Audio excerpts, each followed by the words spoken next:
Hi friends, welcome to my YouTube channel. Today we are going to discuss about strain energy or resilience. The units of strain energy are kilonewton meter or newton mm. The energy which is stored in any material which is loaded with an elastic limit, that is, any material is subjected to loads that are within the elastic limit.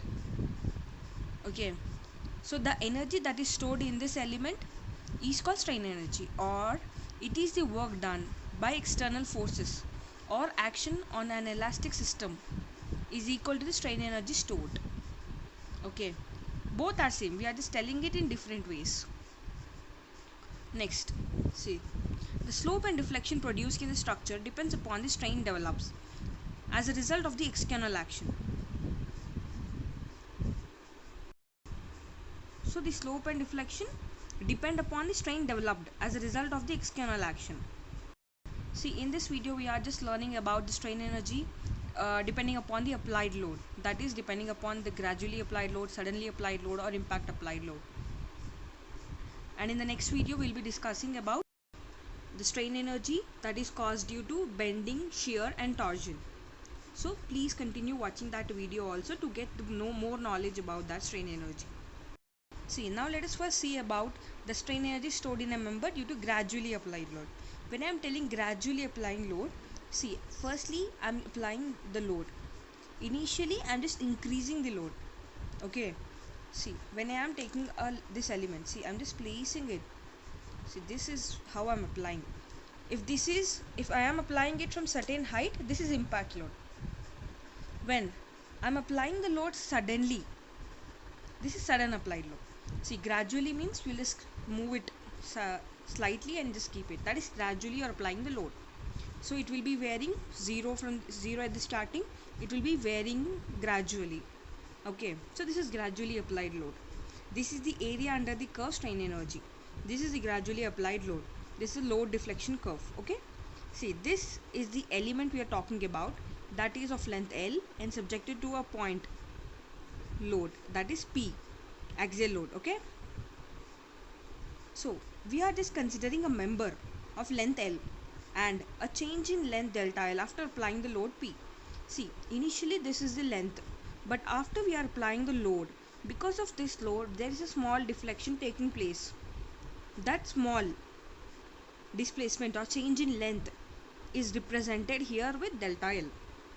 Okay, this is P, this is delta L, that is load and deflection curve. And I told you the strain energy, that is work done, is the work done by the system of external forces acting. Here the external load acting is gradually applied load. It is in triangular form.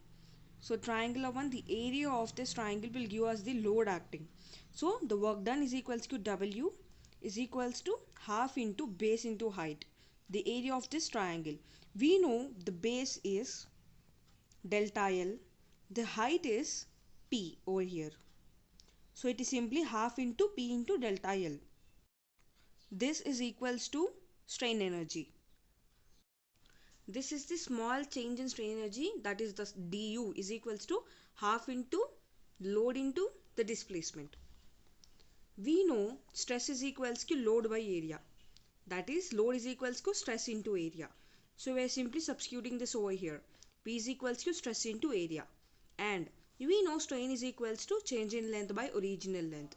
Here the change in length is equals to strain into the original length. So we also know that Young's modulus is equals to stress by strain, and again the strain is equals to stress by Young's modulus. So we are simply substituting the value of this strain in this equation, that is delta L is equals to sigma into L by E. So simply substitute that values. We'll get du, the small change in this strain energy is sigma square AL by 2E. Okay, we know area into length is equals to volume. We are substituting that. This du is a small strain energy at a particular point, but when we are taking or when we are requiring the total strain energy, we'll simply integrate that with the limits. We know it is 0 to L. We are integrating that du with respect to u, we will implement. So that is simply sigma square V by 2E. This is the total strain energy. Next, if we need the strain energy in terms of strain, sigma square V by 2E, we know stress is equals to strain into Young's modulus. Substitute that. We'll get this in terms of strain. And if we need the strain energy in terms of load, this is the equation. Strain energy in terms of load is U is equals to 1 by 2E. See, in terms of load means we'll just be simply substituting these values. See, we know U is equals to sigma square by 2E into V. So, sigma square is like that, 2E is same, but V is equals to A into L. We know stress is equals to load by area. As we need it in terms of load, we are substituting the stress value in terms of load, okay. So, this is P square A L by, see, this is A square. So, one A would be cancelled and we have another A, P square L by 2AE. This is the strain energy in terms of load. Next, we are going to see the strain energy for suddenly applied load. See, if we are applying the load, that is in the form of a rectangle over here. See, we are suddenly applying. There is no gradually increasing of load. Okay, this is simply a rectangle. This is the load and deflection curve. So the stress due to gradually applied load is twice that of the the stress due to suddenly applied load is twice that of the gradually applied load. The reflection due to suddenly applied load is twice that of the gradually applied load. See, remember when we are getting a relation between the gradually applied load and suddenly applied load, simply the suddenly applied load stress and deflection are twice that of the gradually applied load. Okay. Next, we are going to see the case of impact load. First, let me explain what is impact load. Impact load is a load that is applied from certain height. See, if a load is applied, see, if it's a certain height, we are dropping it. That is from certain height, we are just suddenly dropping it. That impact load, it is acting. See, this is the collar or the weight of the collar. See, these are like handles. So if we lift it, if we suddenly leave that, that will fall on the ground. With certain height, from certain height, it is falling down. Okay. So the potential energy is equals to P into, see, the potential energy is nothing but whatever the load is acting multiplied by the height of that. See, this is the height initially, and because of that there is a change in length. Initially it was this much, but it has been changed. This is delta L. So total the potential energy is load into H plus delta L. And we know the strain energy is same as that. So we'll just substitute that. So just getting the relation, this is that of the gradually applied load, this is that of the impact load. So just substituting that values, we'll just multiply this PHP sigma so, and the next step is dividing the entire one by AL.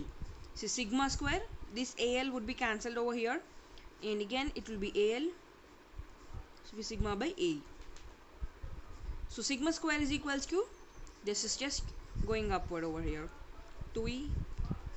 This is just a simple calculation, I can say. E and E is cancelled over here. Sigma square minus 2 sigma P by A, 2E PH by AL. So we are just adding P square by A square on both sides. This is the, see, this is the equation. We are just adding both sides P square by A square. Simply add it. It is sigma square plus P square by A square minus 2 sigma P by A. It is in the form of, it resembles the form of sigma minus P by A whole square. That is A minus B whole square. That is A square plus B square minus 2AB. See, here we got the stress minus P by A. We are just sending the square to that side. It will become square root. We need sigma, the stress, right? So that is simply, we'll just send this to that side. It will be positive. That is it for this video, guys. In our next video, we'll see strain energy developed due to bending, torsion and shear. Please like, share, comment to my channel. Please subscribe to my channel. It would greatly encourage me. I appreciate you watching this video. Thank you.